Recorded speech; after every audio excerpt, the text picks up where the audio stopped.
On May 1st, 1933, two brothers, Adi and Rudolf Dassler, joined the Nazi Party, led by Adolf Hitler. Little did they know that their decisions would trigger a bitter family feud, dividing an entire town. These two brothers would later go on to establish two of the world's largest and most influential sportswear brands, Adidas and Puma. But how did the Dassler brothers' involvement with the Nazi Party found the evolution of one of the most famous sports brands in the world? Whether you're a fan of the Three Stripes or the Leaping Cat, indirectly you are involved with the history of the Nazis. Join us as we delve into the compelling story of Adidas and Puma's origins, uncovering the surprising influence of their Nazi association on these global brands.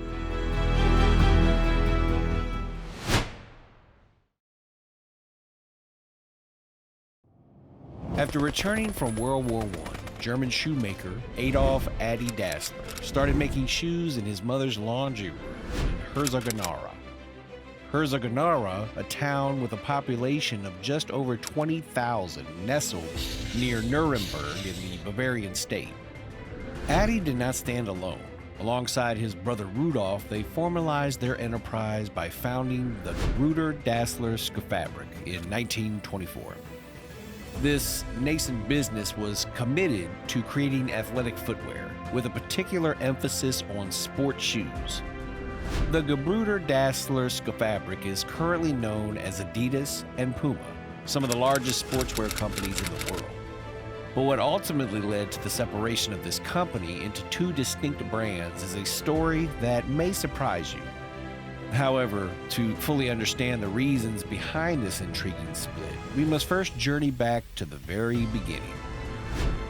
The Dassler brothers' shoe factory achieved swift success, imprinting an indelible mark on sports history. By 1928, the majority of German athletes at the Olympic Games in Amsterdam proudly sported their shoes. Notably, Lena Radke, 1903 to 1983, secured a gold medal in Adidas shoes during the 800 meters event. However, as shadows of war engulfed Europe, the Dassler brothers found themselves entangled in a web of political affiliations and wartime manufacturing. In the early 1930s, both Rudolf and Adolf Dassler formally joined Adolf Hitler's National Socialist German Workers' Party, NSDAP, following Hitler's ascent to power in 1933. The Nazis embraced sports as a tool both to boost Germany's public profile and to train young men for its future armies, so the pioneering shoe company fit perfectly into their scheme. Under Nazi rule, the Dassler sneaker sales promptly exploded, and they grew the size of their company several times over. But their association with the Nazi Party during this pivotal time added a dark chapter to their narrative. The resonance of their footwear extended to the infamous 1936 Olympic Games in Berlin, where the iconic U.S. Black Star athlete Jesse Owens agreed to run in their spiked athletic shoe and famously went on to win 4 gold medals, putting the Dassler brothers' shoes on the map. But wait, do you want to win a gold medal as well? Please subscribe to our channel and you will be our #1. But let's go back again. The brothers' significant involvement with the Nazi Party added a dark chapter to their legacy. Adolf Hitler's frustration during the 1936 Olympics, particularly Jesse Owens' victories, marked a period of strained relations.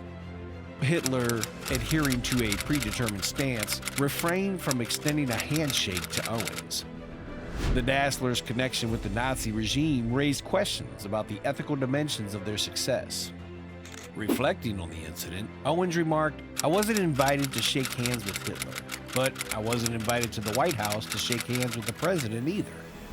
The Dasslers' legacy, forged in the furnace of early 20th century sport, began to carry the weight of complex historical associations.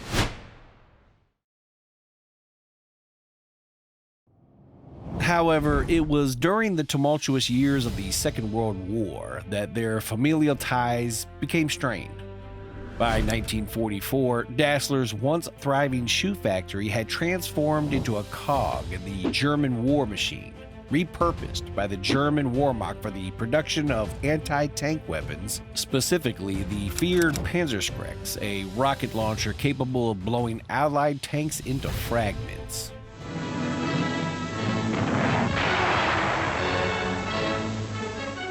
As the war raged on, the Dassler brothers bid farewell to each other in an atmosphere thick with uncertainty and wartime tension. The exact catalyst for their estrangement remains shrouded in ambiguity, though the war undoubtedly cast a long shadow over their relationship. An intriguing anecdote from a wartime bomb shelter adds a layer of complexity to their fractured bond. In 1943, as Adi and his wife sought refuge in a bomb shelter, Rudy and his wife entered as well. Adi's exclamation, "The dirty bastards are back." According to this anecdote, Adi was referring to the Allied troops, but Rudy, who had just entered, thought it was about him and his family. When Rudy received a call to fight for the Nazis, he suspected that Adi and his wife were behind it to get rid of him. An arrest for leaving his post fueled the suspicion against Adi even further. Shortly after the war, Rudy Dassler was arrested again, this time by the Allies who suspected he had worked for the Waffen-SS and/or Gestapo. Rudy spent some time in a prisoner of war camp, while Adi Dassler began rebuilding their shoe factory by selling Adidas shoes to the American military. Rudy later claimed that a report from an American investigating officer confirmed that he was betrayed by none other than Adi Dassler, his very own brother. Can you imagine that?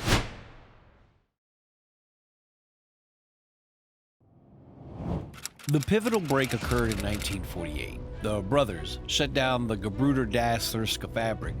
Adi then founded Adidas, while Rudy set up another well-known shoe company, Puma. The sibling rivalry between the two brothers divided their hometown, where at least one person in nearly every family worked for one of the two rival shoe companies. The Aurach River divided the town.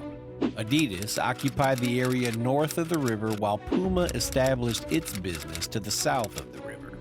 Employees of the two companies did not speak to each other. They also went to separate stores, barbershops, bars, and bakeries. Every business in the town was known to be loyal to either Adidas or Puma, but never both.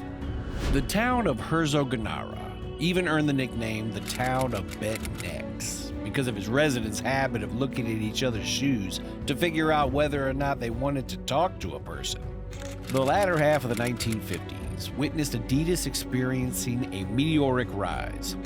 The economic prosperity of post-war Germany, coupled with the triumph of the West German football team, clad in Adidas football boots, clinching the 1954 Football World Cup, contributed significantly to this surge. Concurrently, Puma celebrated its own victory in 1954 when Hannover 96 secured the Bundesliga championship, with most players sporting Puma's Brazil football boots. In 1966, Portuguese footballer Eusebio, donning Puma boots, emerged as the top scorer at the World Cup in England. An innovative stride for Adidas came in 1984 with the introduction of a futuristic shoe for athletes, equipped with a computer system providing statistical data, a testament to the evolving landscape of sports footwear technology. The trajectories of Adidas and Puma, both marked by triumphs and technological breakthroughs, continue to weave a rich tapestry in the world of athletic footwear.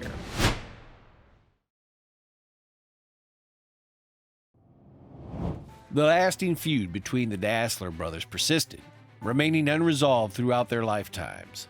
Even after the deaths of Rudy in 1974 and Adi in 1978, their divide endured, with both brothers finding their resting place in a secluded corner of the same cemetery, strategically positioned as far apart as possible. The symbolic chasm between them was a testament to the deep-seated conflict that had defined their relationship. But it wasn't until September 2009 that a glimmer of reconciliation flickered between Puma and Adidas. The Telegraph newspaper recounted a remarkable event wherein two teams comprised of staff from Puma and Adidas participated in a friendly football match. This event symbolically marked the conclusion of 6 decades of rivalry sparked by a family feud that even death had been unable to mend. The grudge match, representing the culmination of a long-standing legacy, concluded on a Monday night with a 7-5 scoreline, curiously resulting in victory for no one. Yes, no one. The inconclusive outcome mirrored the enduring nature of the rivalry, acknowledging that some conflicts transcend resolution, even on the football field. And there you have it, the incredible saga of Adidas and Puma. From post-World War I shoemaking to the Adidas-Puma split, the Dassler brothers' tale weaves through wartime challenges, Nazis, and an enduring rivalry. If you have siblings, I hope your relationship doesn't reach such extremes. I hope you enjoyed this thrilling journey, but don't just be a spectator, join our team. Hit that subscribe button, lace up your metaphorical sneakers, and run with us through more exciting stories.